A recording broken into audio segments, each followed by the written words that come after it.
Giannis. Up a couple possessions, both end of regulation, end of overtime, and to be sitting here with a loss. Just sort of what kind of broke down, how disappointing to not close it out when you kind of had every chance there. A lot of things happened down the stretch. We can break it down possession by possession, but like it doesn't matter. We lost the game. We're sitting right here right now, and the season is over. So we just got to do. When we're in a position like that, we just got to take care of the ball. Then when we switch, I got to be up on the screen. Name hit a deep three.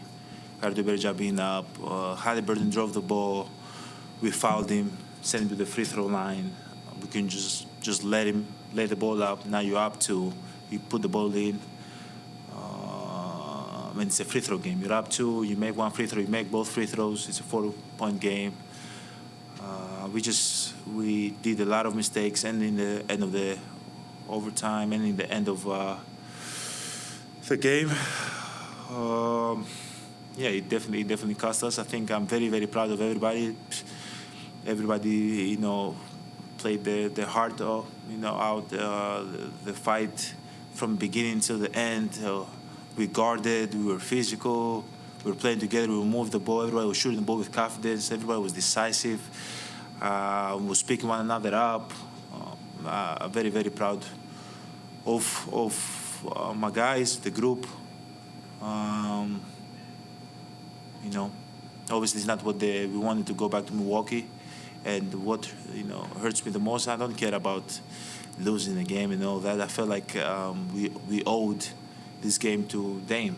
That's what I felt. I felt like he came back maybe earlier than what he's supposed to, went down, sacrificed his, body for us. And I felt like as a team, win or lose, home or road, playoff game, no playoff game, like the least we can do is show up and win a game for Dame. Obviously, it hurts that we didn't win the game, but it hurts more that we wasn't able to win the game for Dame and go back to Milwaukee. Third year in a row, fourth year, I guess, not reaching the end goal. How do you process that, or is it disappointment? Where do you kind of put this to once again be out this early in a playoff? Yeah, it doesn't feel good, man. It doesn't feel good. Just gotta look myself in the mirror, and I just have to be better. I have to be better. I try every single year, work in the off season, come back, One second. It definitely doesn't feel good. I think as a team we work hard. We do the right things. We play the right way. Not being able to win games, it definitely hurts. But you gotta keep doing what you're doing. Keep looking at yourself in the mirror and see what you can improve and how you can be better and come right back and compete. That's what competitors do. I was just going to ask, how do you keep doing it year after year? Like to have these disappointments and then just come back the next year and keep trying to go up the hill. I feel like, there's a lot of times that, life has made me, sad or like frustrated. And since I was a kid, I never gave up. I always try to find solutions in my life, which I think if translate to the basketball court, I always try to, even though things might not happen the way I want it to happen, I always have, class, and I have this optimistic mentality of coming back, keep on working, and there's going to be a day that's going to be your turn. It cannot always go your way. Growing up, I was never like spoiled. I was never like a brat. thinking that, oh, everything will go my way in life and it's supposed to go this way and I'm supposed to win every single year and I put the work in and it's supposed to translate on the court. Like sometimes it doesn't, and you have to understand that. I keep on believing in myself, keep on believing in God and knowing that He puts me in a position that I'm supposed to be and He never make mistakes, and I just keep on coming every single year, and one day it's going to be my turn. 2 years now that you've gotten to be coached by Doc, just what has that relationship been like for you, and what do you feel like he has helped you do or can continue to help you do? I love Doc. I think he's a great human being. I think great dude, knows how to uplift your spirit, knows always what the right thing to say at the right moment. You guys have been around him. He's been in the NBA for 50 years. I don't know, 50 years, maybe, I don't know how many years, a lot of years. I remember when I was a kid, watching him on TV. And I love him. Not only as a coach, as a person, I think he's a great person. And if you're not a good person and a good coach, you cannot be around for this long. And I love working with him. Giannis, you've always kind of stated about wanting to win and win championships and winning a second championship and how important it is to you.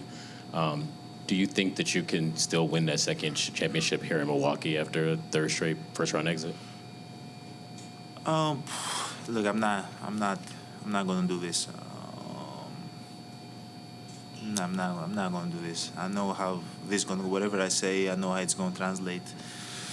I don't know, man. I wish I was still playing. I wish I was still like competing and going back to Milwaukee. I don't know. The guys you had on the floor, obviously without Dame. Just how much faith or belief in still the guys that you have in the locker room, the way that Joe showed the fight tonight, and just even these last the end of the regular season. They're just kind of how much, I guess, belief in the roster in the locker room that you still have. How much belief I have on my guys that I just played the game. Yeah. So I should say I have zero belief.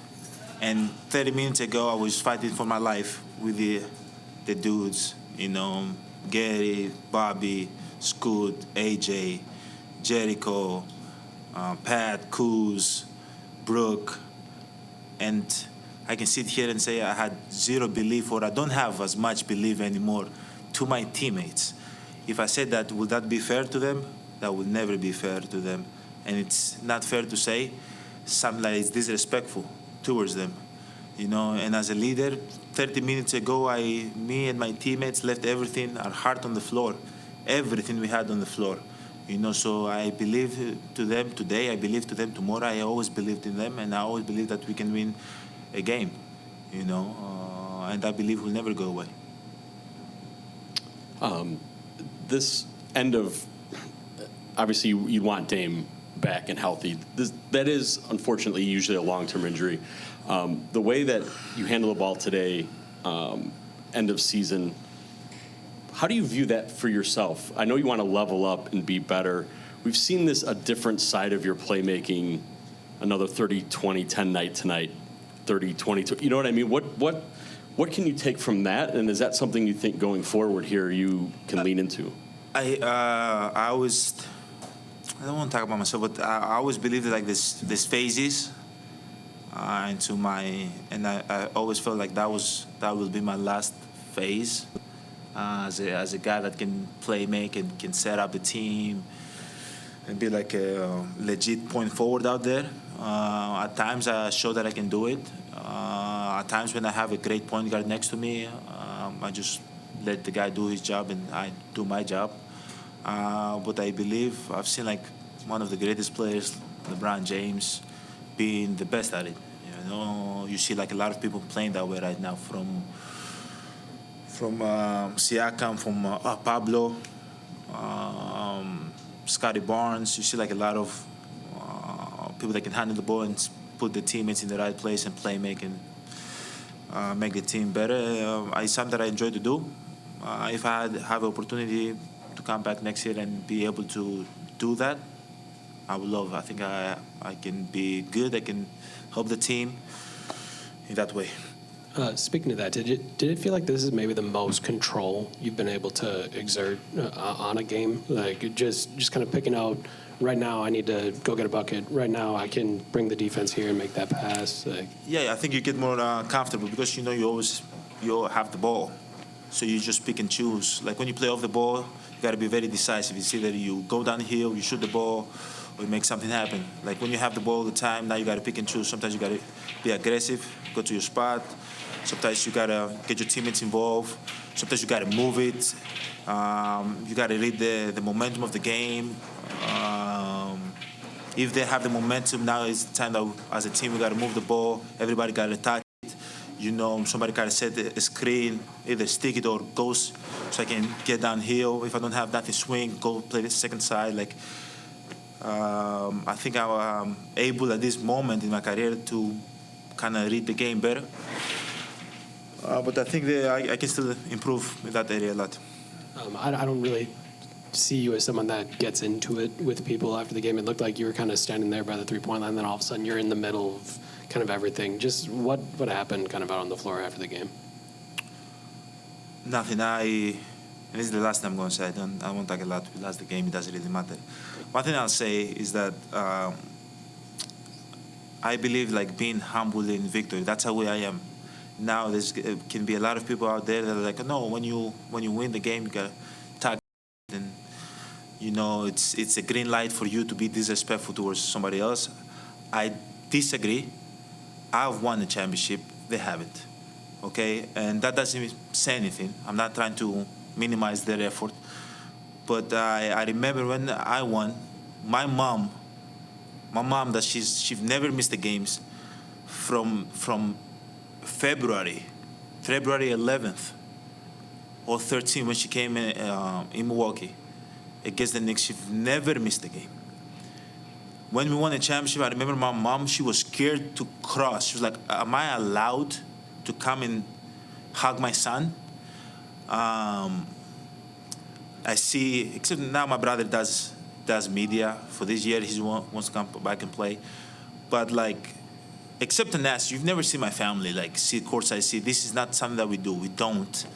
I try to keep my family away from the game. But losing the game, emotions run high. Having a fan, which at the moment I thought he was a fan, but then I realized it was Tyrese's son, which I love. Tyrese, I think, is a great competitor. He was his dad, sorry. Coming in the floor and showing me his son a towel with his face. This is what we do. This is what we effing do. This the F we do. This. I feel like that's very, very disrespectful. My dad. If you guys go and ask and learn, my dad's not with us no more. My dad used to come in the family room and was the most respectful person ever. When you come from nothing and you work your whole life to sell stuff in the street, and your whole life you'll be scared of the police of deporting you and sending you back to your country. You have to protect your kids with all means. You create this mentality of being humble your whole life, to not kind of disrespect anybody, not make the tension high, the emotions high, so anybody can snitch on you, say something bad about you. So when he came here, I remember I was like, Dad, why are you so humble? Why are you going to the family room? You don't even say a word. You sit in the back. Why are you like that? Don't worry about it. Don't worry. That's how I grew up. That's what I had around. So when I see other dads, which don't disrespect me, maybe if my son play basketball, I might be in the court. I might be the one on the court, and like 20 years later, you can play this interview and say, Giannis, you're contradicting yourself. But we'll see in 20 years. But I'm talking about right now how I feel. Having somebody's dad, which I'm happy for him, and I'm happy for his son, and I'm happy that he's happy for his son. That's how you're supposed to feel. But coming to me and disrespecting me and cursing at me, I think is totally unacceptable. Totally unacceptable. Okay? And I'm not the guy that points fingers, because in my neighborhood, snitches get stitches. So I don't want to say something, for him to get fined or anything. But it's not respectful. I talked with him at the end, and I think we're in a good place.